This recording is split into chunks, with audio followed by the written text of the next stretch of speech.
สวัสดี FC ทุกคนเนาะมื้อนี้เราจะมารีวิวเครื่องเนาะแล้วก็เรามาตอบคำถามลูกค้าหลายคนเนาะที่ว่าเปลี่ยนสปริงตัวนี้ไปแล้วกับแบรนด์มูวิอาเนี่ยเนาะยังบ่ทันเข้ากลุ่มเนาะก็ถือว่าอันนี้เราต้องสังเกตเบิ่งเนาะพี่น้องเนาะเวลาที่ว่าเราเปลี่ยนสปริงนี่แล้วนะเปลี่ยนสปริงนี่แล้วเนาะถ้ามันแข็งเกินเนี่ยนะเราก็ตัดออกจากคอหนึ่งเนาะนี่เนาะสปริงของแท้เนาะมันจะเป็นลำเหลื่อมแบบนี้เด้อของแท้เด้อตัดออกคอหนึ่งเนาะอันนี้เนาะถ้าว่ามันแห้งเกินเนาะแล้วล่มยกตัวอย่างว่าล่มในเจ้าตังไว้10นี่11นี่เนาะหรือ12เจ้าก็ลงไว้11หรือ10เนาะแล้วก็ปิ้นตัวนี้เข้าพี่น้องเนาะเพื่อบ่ให้มันเปลืองลมแล้วล็อกแกนบ้าววิธีเปลี่ยนก็ง่ายๆเนาะพี่น้องนี่พับตัวนี้เข้าแล้วก็หันตัวท้ายนี่ออกเมื่อหันตัวท้ายนี่แล้วก็หัน2น็อตนี้ออกแล้วก็ถอดสปริงออกเนาะทางหน้าก็ปิ้นเล็กนี้ออกแล้วก็คิมขดมาปิ้นตัวนี้ออกปล่อยให้ลมออกให้หมดพี่น้องเนาะวิธีเปลี่ยนง่ายๆสำหรับล็อกแกนบ้าวนี่เนาะตัวอย่างว่ามาน้ำปืนนี่มันจะยาวเนาะเราสตาร์ทไปให้เหลือแต่ 3.8 หรือ 4 มิลเนาะถ้าผู้ใดผู้มั่งก็มั่งเอาออกมาอยู่นี่เนาะมั่งเอาออกมาบัดคือคลิปครับเจ้าบอกไป หลายคลิปเนาะมั่งออกมาแล้วก็แทกไซบีเนียแทกเบิ่งเดี๋ยวความใบแทกเบิ่งความใบของเจ้าเลยเนาะบางเทื่อแมนอยู่ว่าเจ้าตั้งไว้12แต่ความใบเจ้าบ่ได้หรือว่าความใบเกินแห้งเกินมันก็เฮ็ดให้ปืนเฮาบ่โอเคพี่น้องเนาะถ้าว่าเปลี่ยนสปริงซุปเปอร์ลีนโอลิงตัวนี้แล้วนะกุมยังบ่ได้เนาะเฮ็ดแนวจูนแนวใดก็บ่ได้บ่เข้ากุมพี่น้องจูนแนวใดบ่เข้ากุมเฮาก็ต้องตัดโอแกนบ้าวนี่เฟิร์มในนึงจักหน่อยนึงตืมเนาะอันนี้เนาะเจ้าเสิร์ฟปืนไปล้นเจ้าต้องกวดเบิ่งแรกมันพี่น้องหันออกมาเนาะกวดเบิ่งแรกมันวิธีกวดเฮ็ดจังไดเสิร์ฟวังเทศแบบนี้เลยออกมาสูบลมเข้าไปแล้วก็ปล่อยเบิ่งมีสีหั่นเนาะปล่อยลมเบิ่งมีสีหั่นปล่อยลมเบิ่งนี่เทศเบิ่งเอาน้ำสไลด์ใส่นี่เบิ่งหูน้อยๆนี่เบิ่งว่ามันออกบ่เนาะเจ้าใส่ปืนไปล้นก็คูดกวดเบิ่งระบบลมมันพี่น้องปืนนี่ถ้าจะโอเคนี่พี่น้องต้องอะไรเปลี่ยน2-3อย่างนี่เนาะอัปเกรดแปลงเล็กมันให้มันไหลลมซะก่อน2มาสปริงมันให้มันไหลมันตับลมไหลเสมอให้มันเที่ยงให้ได้รู้ให้ตับให้มันลูกวินไวขึ้นพี่น้องยกตัวอย่างว่าเฮาอัปเกรดไหลหลีหมดแล้วเนาะแต่มายิงแนวไหลกบเข้ากลุ่มจูนแนวไหลกบเข้ากลุ่มกวดเบิ่งลำของเจ้าเนาะใส่ละเจ้าใส่ลำอีหยังตัวนี้แม่นฟักตอเวซันมือเนาะออกมาใหม่ข้าพเจ้าจะเอาไปทดลองเบิ่งเนาะคันว่าหากว่าโอเคดีถึกคักหลีข้าพเจ้าก็จะนำมาขายเนาะเวอร์ซันมือ2025แต่ว่าเป็นเวอร์ซันมือเนาะสำหรับเครื่องทุกๆเครื่องที่เฮานำเข้ามาขายเนี่ยเนาะเป็นต้นแม่บางคนว่าแหวนสปริงนี่เซอร์ก็ยังบ่โอเคเฮาใส่นี่โอเคหมด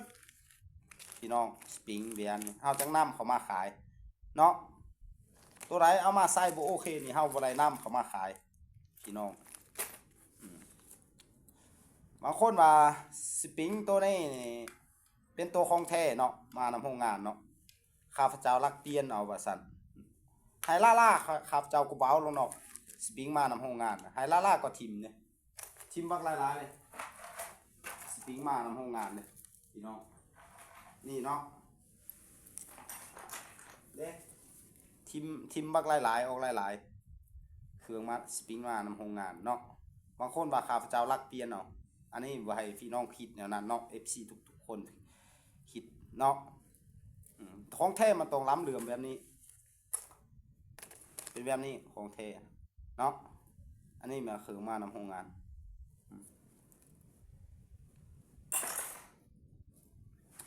สำหรับปืนยิงบ่เข้ากลุ่มเนาะส่วนหลายก็มีแต่บ่เข้ากลุ่มพี่น้องเนาะกวดเบิ่งล่ำเจ้าเนาะว่าเป็นล่ำอีหยังเขี้ยวมันงามบ่หลังจากเจ้าไปยิงล้นเนาะใส่ไปล้นลูกโกบ่อยากเข้ากลุ่มปานใดแล้วเนาะเจ้าก็เอาแฟ้เนาะมัดสายใส่แล้วก็หูดเนาะ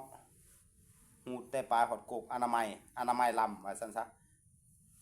เอาน้ำมันซิลิโคนจักหน่อยนึงเนาะหรือว่าน้ำมันกองชูบอีหยังก็ได้ใส่น้ำแฟ้หั่นจะมัดสายใส่แฟ้นั่นหูดอนามัยลำถ้าว่า เจ้าบ่อนามัยลำไหลซื่นเฮาเซอร์ไปล้นซื่นเขาติดเขี้ยวบางที่นี่เฮ็ดให้ปืนเฮาบ่เข้ากลุ่มก็เป็นไปได้พี่น้องเนาะเฮาก็ควรกวดเบิ่ง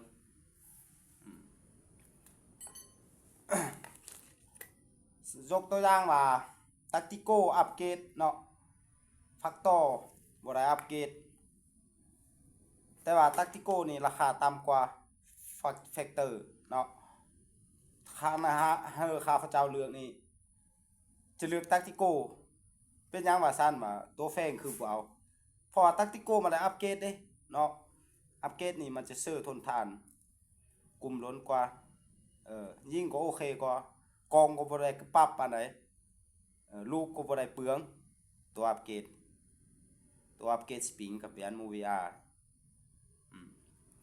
ยกตัวอย่างว่าเจ้าซื้อตักติโกมาเนาะบ่ได้อัปเกรดยิ่งบ่ถึกขายถิ่มไปซื้อฟักตอหรือท็อกเอตัวนั้นมาก็คือเก่าเนาะตัวนั้นมาแฮงจะให้บ่แม่นว่าฟักตอท็อกเอลากก่อนชุดเก่าบ่ได้อัปเกรดได้ตัวนั้นก็แฮงได้อัปเกรดคักมันจึงโอเคอันนี้เนาะบอกพี่น้องทุกคนเข้าใจบางคนว่าปืนข้าพเจ้าซื้อมาเป็นปียังบ่ได้อัปเกรดยิ่งก็ยังโอเคอันนี้ขึ้นกับการใช้งานของเฮาพี่น้องถ้าเฮาใช้งานหน่อยมันก็ล้นหลายอัปเกรดมันก็ล้นแปะเครื่องมานำโรงงานยกตัวอย่างปีนึงยิ่งเถื่อนึง2เถื่อเนาะอย่างนี้นะอันนี้มันก็เฮิงเป๊ะเครื่องมานำโรงงานหรือว่าไป 2-3 เถื่อถ้าอันนี้ขออนุญาตเนาะบางคนนี่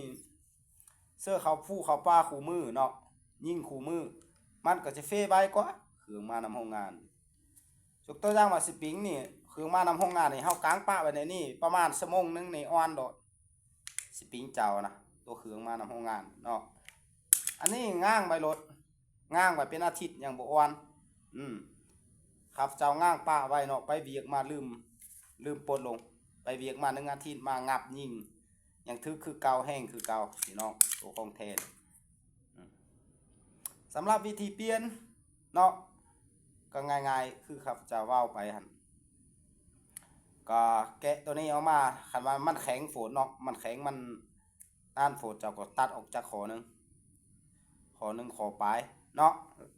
หลังจากว่าบางคนนี่อัปเกรดนี่หลายหลีอยู่แต่ว่าล็อกแกนบ้าวนี่ยังยาวเนาะล็อกแกนบ้าวตัวนี้มันยังยาวเกินมันก็เฮ็ดให้ลูกวินบ่โอเคคือกันเฮาต้องทาหู้ม่างนะต้องม่างเขาคือขับจะบอกเอาวิเนียแทกเบิ่งเนาะว่าเฮาจะตัดไปเท่าใดตัดไป4มิลหรือ3.8 3.7 มิล